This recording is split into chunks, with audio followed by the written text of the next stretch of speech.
D'abord, je pense et nous pensons du côté de FAPO.ICM que ce rapport que vous nous présentez aujourd'hui, Monsieur le Président, c'est un moment important de la vie de notre institution et du combat contre les pratiques mafieuses et pour la construction d'une société corse apaisée, démocratique et libre. C'est un rapport qui démontre que les précédents épisodes qui ont marqué ce combat de notre institution, de la société corse, du peuple corse, contre les pratiques mafieuses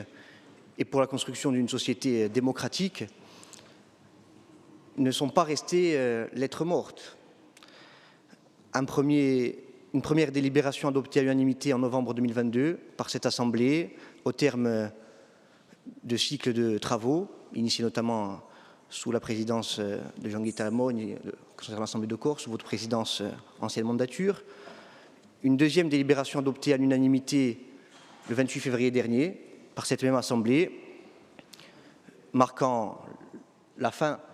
de plusieurs mois de travaux en 5 ateliers associant bien sûr les élus de toute tendance, conseil exécutif, assemblée, majorité, opposition, associant la société civile, les deux collectifs, Mafiano Vitaye, Massimo Susini, Ligue des droits de l'homme, Oulewant et Le Garde, la plateforme citoyenne et tant d'autres acteurs, les instances consultatives. Et aujourd'hui, vous nous présentez, Monsieur le Président du Conseil exécutif, un bilan s'agissant de la mise en œuvre opérationnelle des grands principes qui ont été actés collectivement de façon transpartisane et unanime par cette Assemblée. Donc, d'abord, souligner que cette délibération du 28 février 2025 n'est pas restée lettre morte. Bien sûr, Jean-Martin Mondologne a raison, et Jean-Christophe Angelini aussi, l'importance de la parole publique, l'importance des mots, sachant que l'Assemblée de Corse, si elle n'en a pas les compétences, au terme du statut particulier qui la régit, elle est quand même, et souvent dans notre histoire collective depuis 1982, le réceptacle des mots de la société corse, et c'est heureux ainsi. Et donc, ces travaux, Monsieur le Président du Conseil exécutif, ils méritaient d'être présentés devant l'Assemblée de Corse au nom de la transparence, au nom du principe, de la lettre, pardon, et de l'esprit qui régissent nos institutions et le statut de la Corse. Et si un certain nombre de dispositifs ont déjà été mis en place avant les délibérations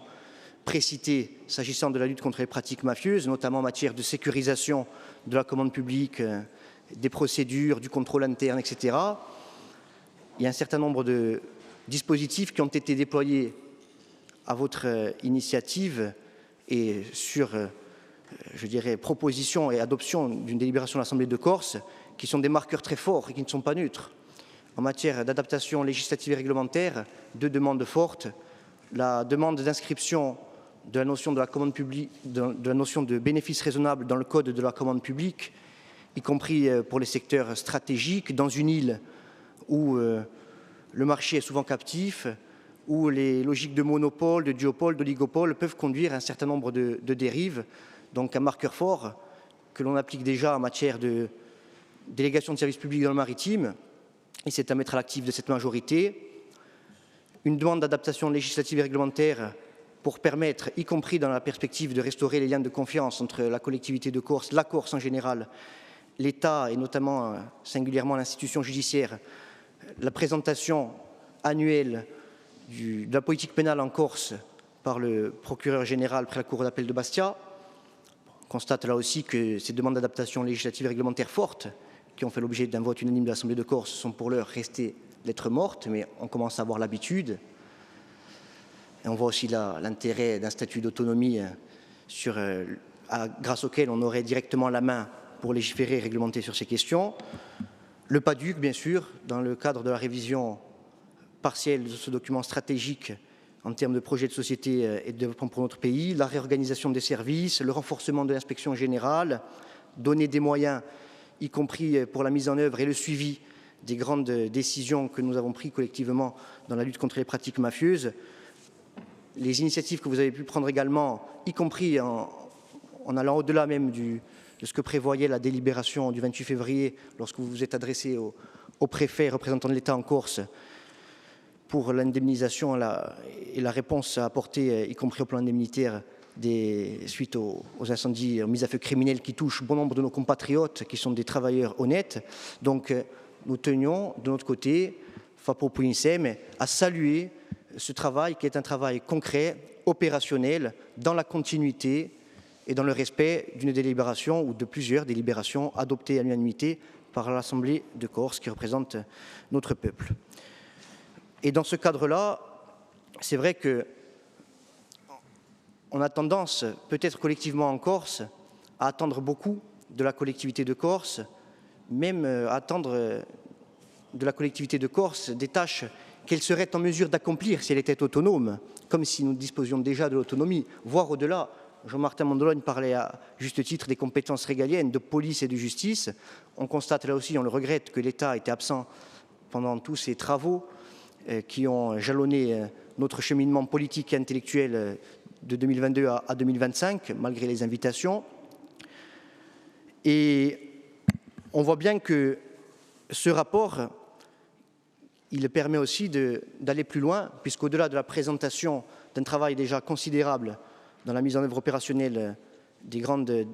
décisions de l'Assemblée de Corse, vous nous proposez la création ou les contours de la création d'une commission de lutte contre les pratiques mafieuses. On voit bien qu'il y a des débats, des interrogations, moins sur les attributions d'ailleurs, pour ce qui concerne les élus de l'Assemblée de Corse, que sur la composition de la dite commission. C'est aussi pour cette raison que le groupe FAPO-Puinsem et le président Colonne a déposé un amendement d'appel, y compris pour ouvrir le débat, peut-être à l'occasion d'une suspension de séance, sur la composition de cette commission. On entend à la fois les demandes qui ont été formulées par un certain nombre d'acteurs, y compris les collectifs. On entend aussi, et on a lu attentivement les avis du CESEC qui représente la société civile et de l'Assemblée de Juventus, qui demandent, y compris pour une plus grande intégration des acteurs du monde culturel, les organisations syndicales, les forces vives de la jeunesse de ce pays, un élargissement de la composition de cette commission à la société civile. Donc nous avons déposé un amendement d'appel. Il y a des débats aussi autour de la question de la répartition élus, société civile, parité, présidence par les élus. Donc on aura l'occasion d'en discuter et c'est très sain. Saluez quand même, Monsieur le Président, et c'est pas neutre. On a tendance à l'oublier que, y compris dans la perspective de ce rapport et le projet de création de cette commission, prévu par la délibération du 28 février dernier, vous avez tenu à associer un certain nombre d'acteurs engagés dans la lutte contre la mafia. Une première réunion en juin dernier, une deuxième réunion en octobre. Et là aussi, c'est pas neutre et c'est à mettre au crédit cet esprit d'ouverture de ce Conseil exécutif et de cette majorité, mais je pense que c'est globalement partagé sur les bancs de l'hémicycle, même sans vouloir parler au nom de tous. Donc, Monsieur le Président, nous, on est satisfait du travail mis en œuvre depuis le mois de février.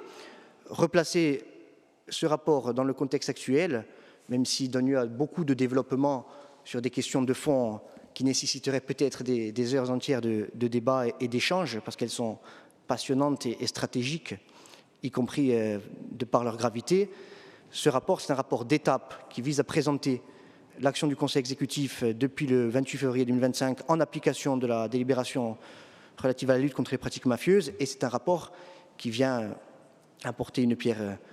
supplémentaire à la construction de l'édifice de lutte contre ces pratiques mafieuses et pour la construction d'une société démocratique apaisée et libre. Donc, ce rapport est un moment important, ce débat marque un moment important, mais ce débat et ce rapport ne constituent qu'une étape sur le très long chemin, et nous en avons tous conscience, qui va nous conduire à lutter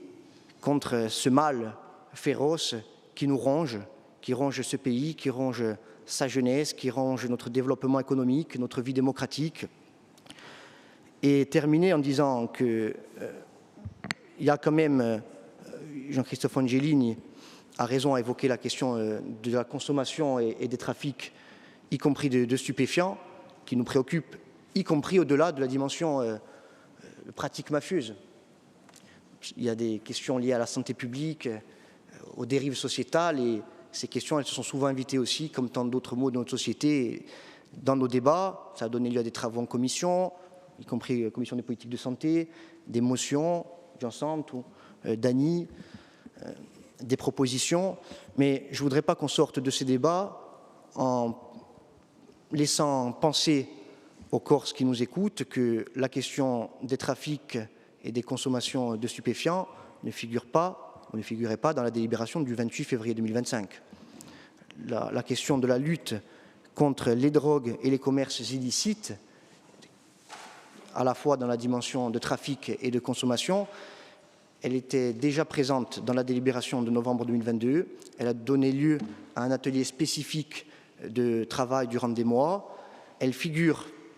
à l'article 6 de la délibération du 28 février dernier.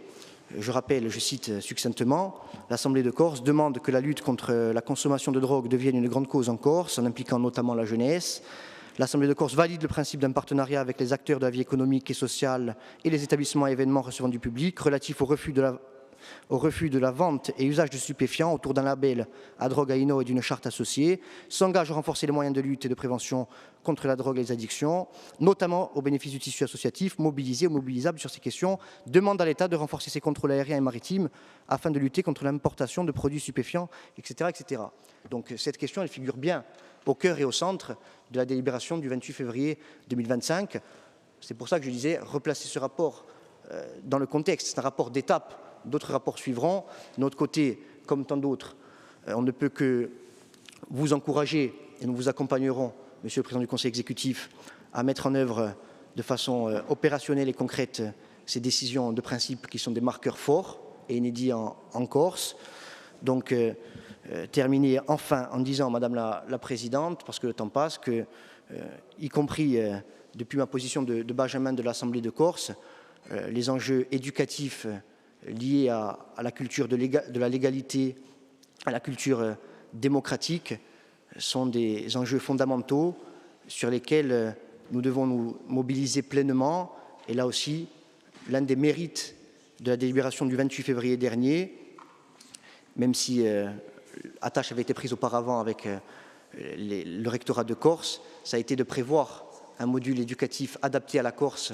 et à cette réalité de pratiques mafieuses pour permettre une éducation citoyenne et populaire forte, indispensable au développement d'une culture de la légalité démocratique, condition sine qua non à la construction d'une société corse apaisée et libre. Donc, Madame la Présidente, nous discuterons à l'aune de l'amendement et des amendements déposés